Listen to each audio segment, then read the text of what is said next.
કે ગુણાનંદ સ્વામી મહારાજ ઉતરતા હતા ઘોડા પરથી, અને ઘોડા ઉપરથી ઉતરતા હતા અને પગનું ઠેબું વાગ્યું, અને પગનું ઠેબું વાગ્યું એની અંદર સ્વામીજી તૃણ હતું, જે છોડ હતો એ સ્વામીજી ઉખડ્યો અને તેજના લીસોટામાં ફેરવાઈ ગયો અને સ્વામી મહારાજના પગના ઠેબે કલ્યાણ કર્યું. હું તમને શું વાત કરવા માંગુ છું કે કલ્યાણનો જે સંકલ્પ છે એ એમનો છે, કલ્યાણનો સંકલ્પ એમનો છે. આપણને શું લાગે છે, મેં માળા કરી, મેં ભજન કર્યું, મેં આમ કર્યું, મેં તેમ કર્યું.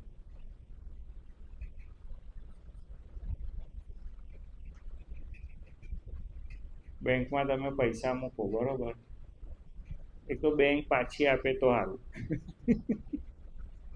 બરોબર કે નહીં,